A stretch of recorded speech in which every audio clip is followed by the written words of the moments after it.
En mi cumpleaños número 27 yo esperaba lo de siempre, 2 o 3 felicitaciones tarde, algún meme pitero en el grupo de WhatsApp y chance un pedacito de pastel de mi vecina Clara, que esa doña neta nunca se olvida de nadie. Vivo en un depa chiquito en una ciudad pequeña, trabajo arreglando computadoras y mi vida era tranquila, de esas que pasan sin hacer ruido. Hasta que esa mañana, con el café en la mano y la cabeza todavía medio dormida, vi un mensaje que me dejó helado, pero así de se me fue el alma al piso. Venía de un número desconocido. Decía, feliz cumpleaños, pequeño. Sigo vivo. Abuelo. No chingues. Mi abuelo Manuel había muerto 5 años antes.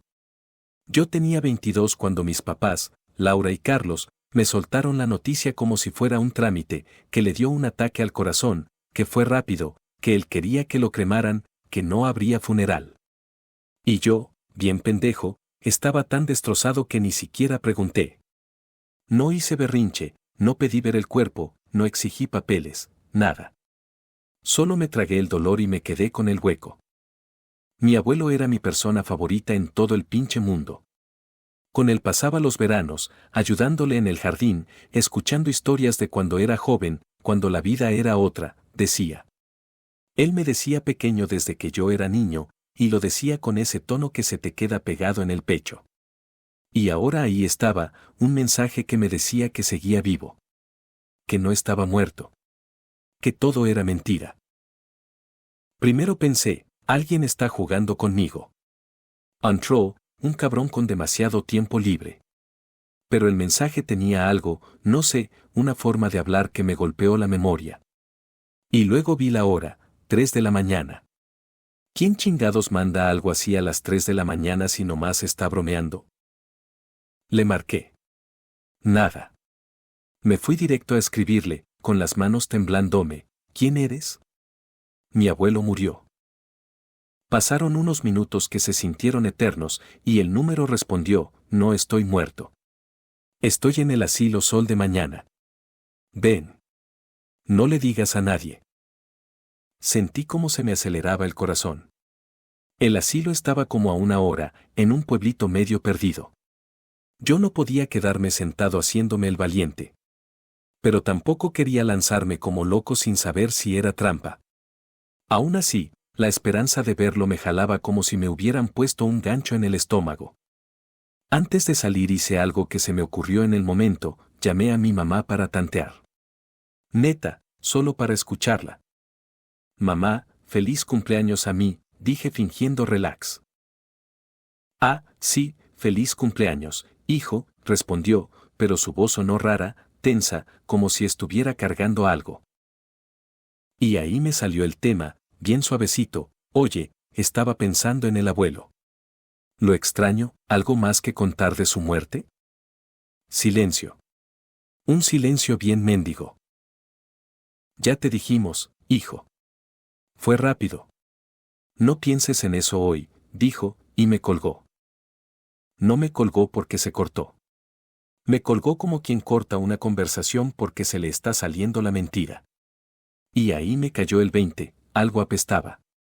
Algo grande. Agarré las llaves, mi cartera, mi celular y salí hecho la madre. Mientras manejaba, mi cabeza iba a 1000, ¿y si es una trampa? ¿Y si alguien me quiere sacar información? ¿Y si me estoy volviendo loco? Pero cada vez que dudaba, me acordaba de mi abuelo y me decía, no, cabrón, tienes que ir. Aunque sea para saber. Llegué al mediodía. El asilo Sol de Mañana era un edificio viejo, pero limpio, con un jardincito frente a la entrada. Olía a desinfectante y a ese aroma triste de lugares donde el tiempo se vuelve lento. La recepcionista era una señora amable, de esas que te tratan bonito sin conocerte. Buenos días, ¿en qué puedo ayudarle? Tragué saliva. Busco a Manuel García. La señora revisó y asintió. Sí, está aquí, ¿es usted familiar? Soy su nieto, dije, y sentí un nudo en la garganta. Está en la sala común.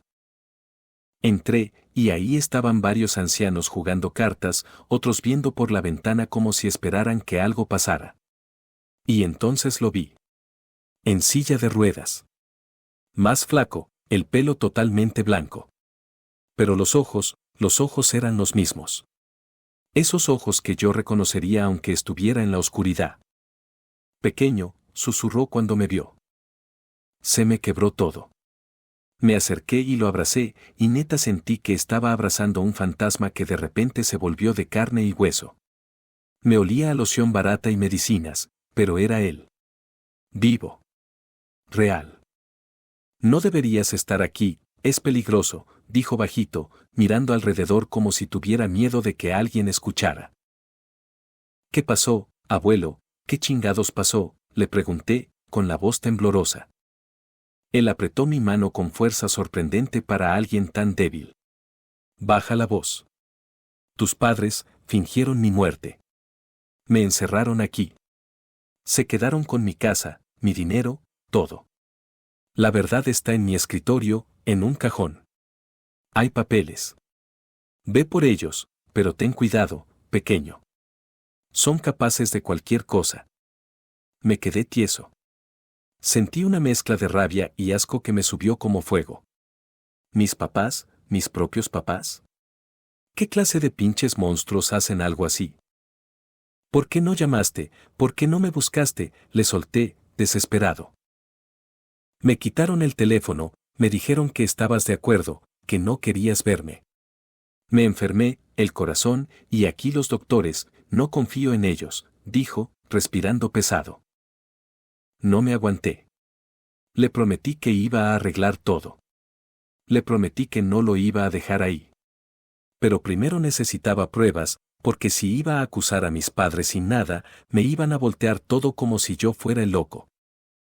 Salí del asilo con la cabeza hecha un pinche huracán. Mis padres vivían en la casa de mi abuelo desde su muerte. Según ellos era para cuidarla. Ahora todo encajaba, el por qué nunca me dejaban entrar solo, el por qué se ponían raros cuando hablaba del abuelo, el por qué evitaban cualquier tema de herencia. Decidí ir a la casa esa misma tarde. Yo sabía que los sábados salían a hacer compras. Era mi chance. Y sí, yo tenía una llave vieja que mi abuelo me dio hace años, por si un día la necesitas, pequeño, me dijo una vez. Y mírame, la estaba necesitando de la manera más cabrona. Llegué, estacioné y me bajé con el corazón en la garganta. La casa estaba silenciosa. Usé la llave y entré rápido. El aire olía a polvo y a ese perfume de mi mamá que me dio coraje nada más de pensarlo. Fui directo a la vieja oficina de mi abuelo. El escritorio estaba ahí, con cosas encima como si ya no le perteneciera, como si lo hubieran convertido en mueble de adorno. Abrí cajones. Revisé. Nada. Hasta que me acordé de lo que él decía, la verdad está en un cajón con papeles. Me puse a mover libros, carpetas, y encontré una carpeta escondida detrás de unos libros viejos. La abrí y me temblaron las manos. Había un testamento donde mi abuelo me dejaba todo a mí. Todo. La casa, las cuentas, el terreno. Había recibos de transferencias bancarias a cuentas de mis padres. Y una carta firmada por un médico diciendo que mi abuelo estaba incapacitado para manejar sus bienes.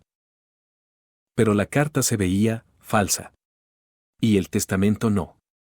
El testamento era claro, directo. Y las transferencias, no chingues, eran un chingo de dinero. Ahí entendí todo, como si alguien prendiera la luz, falsificaron su muerte, lo encerraron en un asilo, y se robaron todo. Y de paso me robaron a mí también, porque yo era el heredero. Sentí la sangre hirviendo. Me dieron ganas de romper todo, de gritar, de hacer una pendejada. Pero me forcé a respirar. Guardé los papeles en mi mochila, cerré todo como pude y me salí sin dejar rastro. No podía arriesgarme a que llegaran y me agarraran ahí. Porque si eran capaces de encerrar a un viejo, eran capaces de cualquier chingadera. Regresé al asilo y me planté con la recepcionista, tratando de sonar tranquilo. Quiero llevarlo a dar un paseo, dije. La señora dudó, revisó papeles y al final lo permitió. Ayudé a mi abuelo a subir al coche. Estaba débil, pero sus ojos brillaban, como si de pronto tuviera vida otra vez. Vamos a verlos, le dije. Él apretó mi mano. Ten cuidado, pequeño, son capaces de cualquier cosa. Manejé directo a la casa de mis padres. No les dije que iba. Quería ver sus caras. Quería ver el momento exacto en el que se les cae la máscara. Cuando llegamos, ellos estaban en el jardín descargando compras. Mi mamá traía bolsas. Mi papá, Carlos, estaba acomodando cosas en la cajuela. Yo estacioné, me bajé y ayudé a mi abuelo a bajar del coche. En cuanto los dos nos vieron, se quedaron pálidos, como si hubieran visto al diablo. Mi mamá dejó caer una bolsa. Mi papá se quedó con la boca abierta, sin aire. ¿Qué haces aquí?, balbuceó mi mamá, con los ojos abiertos como platos. Mi papá intentó acercarse, pero mi abuelo levantó la mano, temblorosa pero firme. No se acerquen, dijo. Yo saqué la mochila, los papeles, y se los aventé casi en la cara. ¿Cómo pudieron, pinches mendigos? Fingieron que murió, lo encerraron y se robaron todo. Aquí está. Pruebas. Mi mamá empezó a llorar en chinga, la típica. No, no es así, fue un malentendido. Diego, por favor. Mi papá se puso rojo. No sabes de qué hablas, esto es una locura. Pero sus ojos lo delataban. Estaban nerviosos. Atrapados. Y a mí me dio una calma bien fría, de esas que dan miedo. Mi abuelo habló con la voz quebrada. Me dejaron en ese lugar como si fuera basura, mi propio hijo. Carlos bajó la cabeza un segundo, como si le hubiera caído encima la vergüenza, pero luego se volvió a poner duro, el muy cabrón. Y mi abuelo volteó con mi mamá. ¿Y tú, Laura, tú sabías? Mi mamá sollozaba, pero no decía nada coherente. Pura lágrima, cero respuestas. Vamos a la policía, dije. Esto no se queda así. Mi papá intentó agarrarme del brazo. Diego, cálmate. Me solté. No me toques. Se acabó. Ayudé a mi abuelo a subir al coche. Estaba agotado, respirando con dificultad. Tranquilo, abuelo, ya casi, le dije. Él me sonrió débilmente. Sabía que podía contar contigo, pequeño. En la estación de policía entregué todo. El oficial que nos atendió era un tipo serio llamado Martínez, que yo ubicaba de vista porque en Ciudad Chica todos se ubican. Le conté desde el mensaje hasta el asilo, los documentos, todo. Mi abuelo también habló, aunque hablar lo cansaba. Martínez revisó y dijo, esto parece fraude y abuso claro, pero tenemos que investigar. Vengan mañana. Me llevé a mi abuelo a mi depa. Lo acomodé en el sofá, le puse una cobija, le di agua. Estaba pálido y me preocupaba su corazón. Descansa, abuelo. Te juro que vamos a ganar esto. Él asintió, pero sus ojos estaban tristes, cansados, como si hubiera vivido 5 años en el infierno. Esa noche yo no dormí. Revisé los papeles una y otra vez, como si fueran a desaparecer. Pensé en mis papás, en cómo me mintieron, en cómo me vieron llorar por mi abuelo y no les importó. Me dio un coraje tan grande que me dolía el pecho. Pero también me dio propósito. Por primera vez en años, sabía exactamente qué tenía que hacer. A la mañana siguiente desperté con el sonido de mi abuelo tosiendo. Salté del colchón y lo encontré con la mano en el pecho, pálido. ¿Estás bien?, le pregunté, asustado. Él sonrió, terco. Solo estoy viejo, pequeño, pero no me voy a rendir ahora. Le di agua y una de sus pastillas del corazón que había traído del asilo. Dijo que se sentía mejor, pero yo sabía que el tiempo estaba corriendo en nuestra contra. Desayunamos pan y café en silencio. Luego le pregunté lo que me estaba quemando por dentro, cómo pasó todo, cómo te llevaron al asilo. Suspiró mirando la ventana. No me convencieron, me engañaron. Tu papá dijo que era una revisión médica, que solo serían unos días. Luego firmaron papeles diciendo que no podía valerme por mí mismo. Cuando quise salir, ya era tarde. Me quitaron todo. Su voz temblaba, no de miedo, sino de rabia. Ese mismo día llamé a Sofía, una amiga de la universidad que ahora era abogada. Le conté lo básico, cuidando detalles por si alguien nos estaba oyendo, aunque sonara paranoico. Esto suena gravísimo, Diego, dijo. Si los documentos son reales, tienes un caso sólido. Pero va a estar feo. Tus papás no se van a quedar quietos. Nos vimos en su oficina esa tarde. Sofía era directa, con energía de no me vengas con estupideces. Revisó todo con cuidado, tomando notas. El testamento es claro, dijo. Tu abuelo te dejó todo. La carta del médico se ve falsa y no hay registros de esa clínica. Las transferencias a tus padres son una bandera roja enorme. Podemos demandar por fraude, robo y abuso, pero va a ser pelea larga. Mi abuelo le apretó la mano. Hazlo, hija. No dejes que se salgan con la suya. Sofía explicó el plan, demanda civil para recuperar casa y dinero, mientras la policía se iba por lo criminal. Pero también nos advirtió algo que me heló, mis padres ya sabían que los habíamos descubierto. Podían destruir evidencia o huir. Tenemos que movernos rápido, dijo.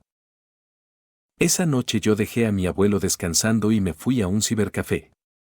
No quería usar mi wifi por si mis papás tenían algún truco, algún acceso, alguna jalada. Sí, sonaba exagerado, pero después de lo que hicieron, yo ya no subestimaba nada.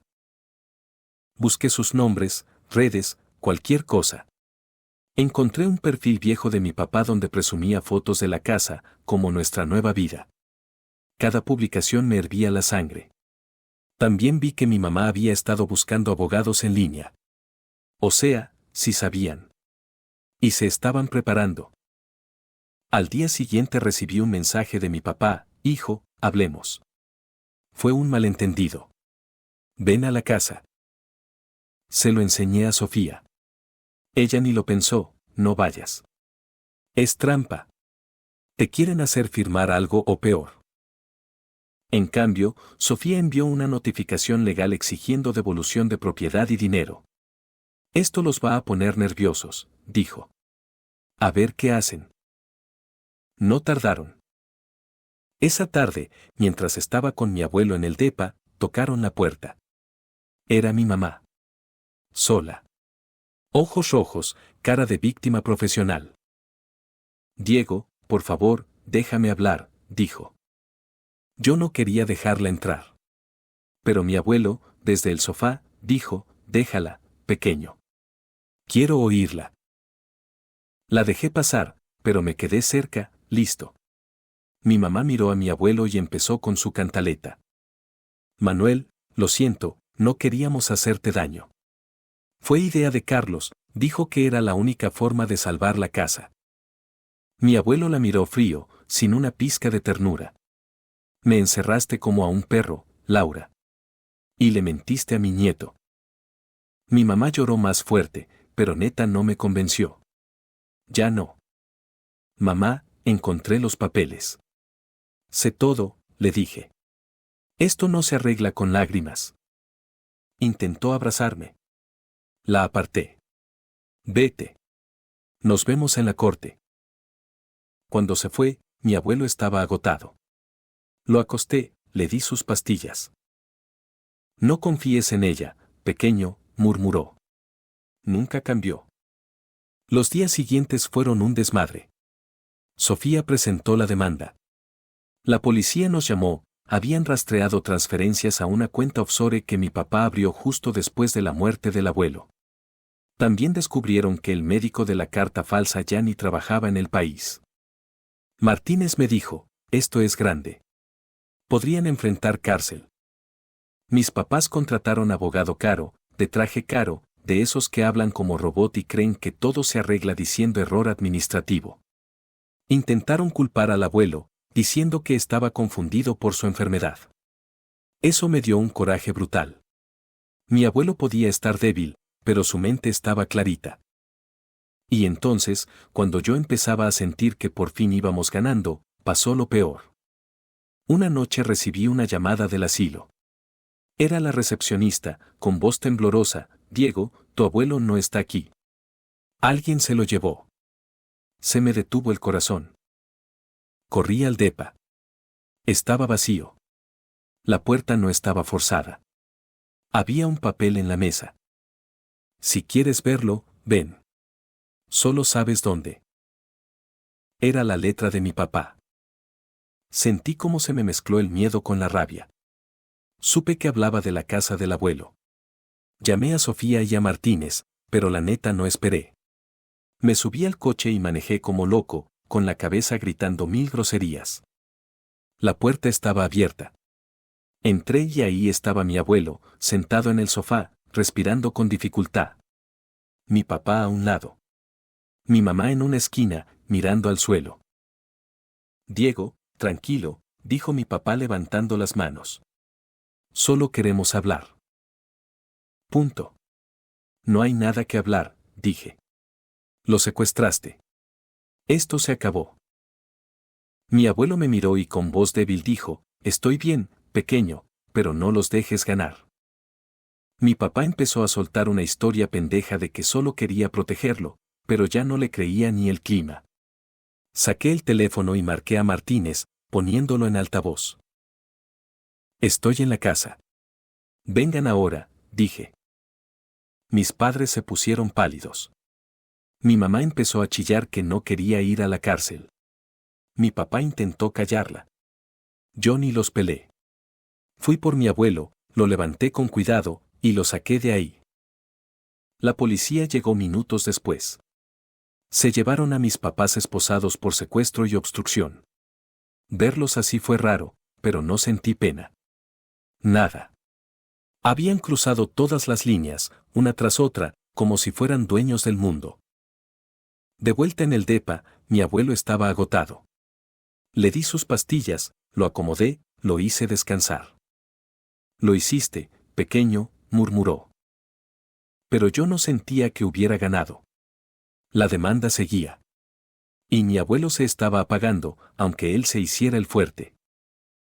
Al día siguiente, Sofía llamó temprano: el juez quiere audiencia preliminar mañana.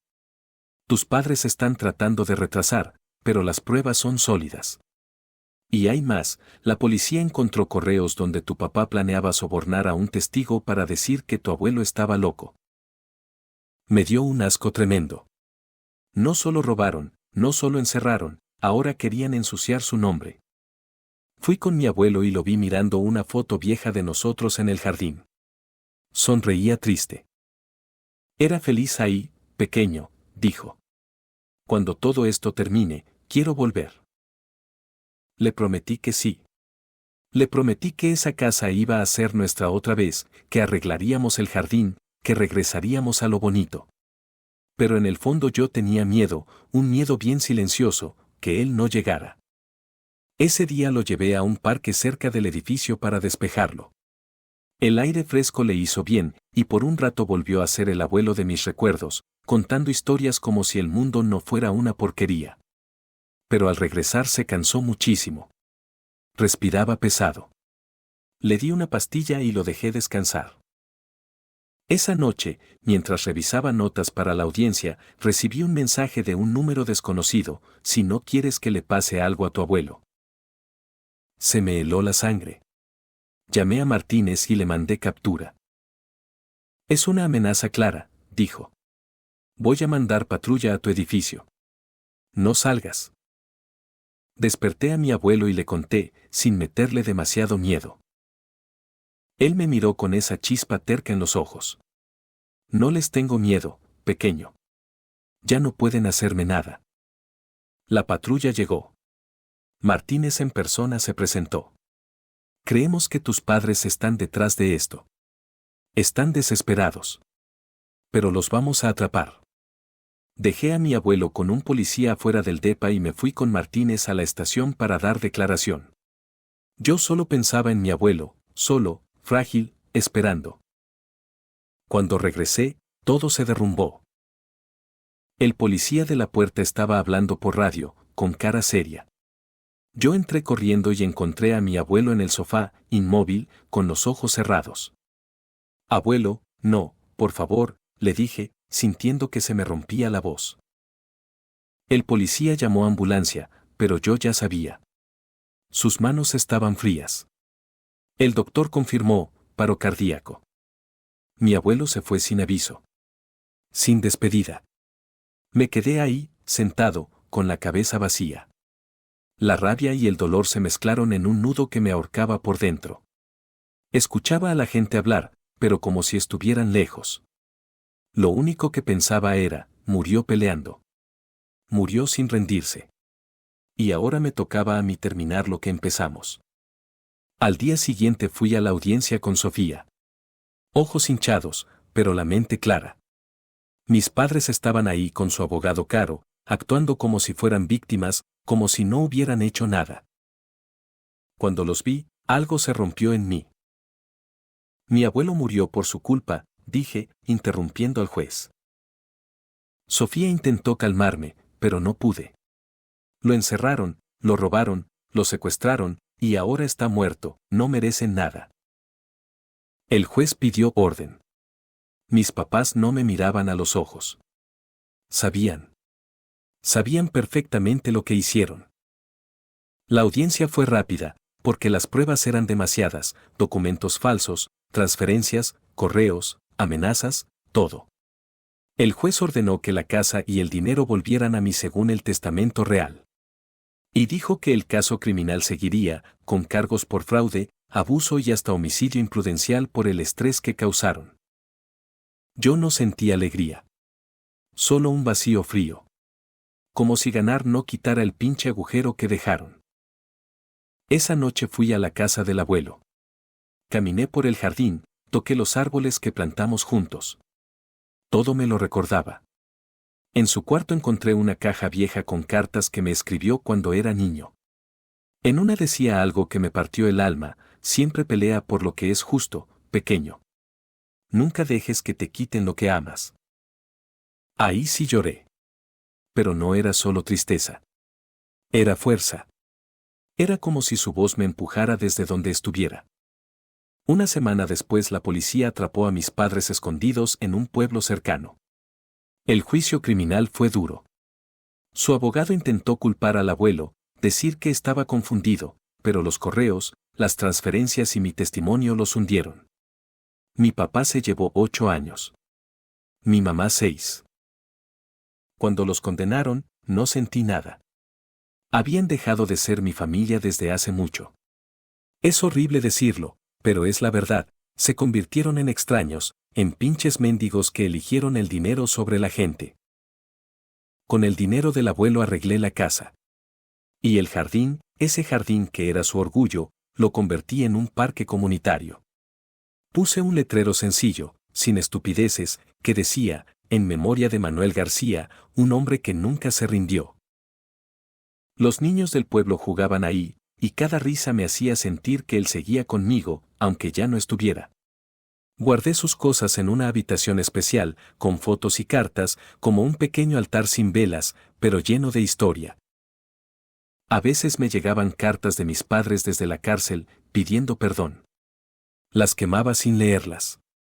No por venganza, sino porque ya no había nada que decir. Ellos eligieron su camino. Yo elegí el mío. Mi vida volvió a ser tranquila. Regresé a arreglar computadoras, a vivir en mi depa, a tomar café en la mañana. Pero ahora tenía un propósito: honrar a mi abuelo, mantener su nombre vivo, y recordar siempre la lección más cabrona que me dejó, aunque fuera desde una carta vieja: pelea por lo que es justo, pequeño. En las noches claras salía a ver las estrellas y pensaba en él. No hubo despedida, pero ya no la necesitaba. Su fuerza, su risa, su pequeño, todo vivía en mí. Hice justicia. No solo por él, sino por los dos. Y eso era suficiente.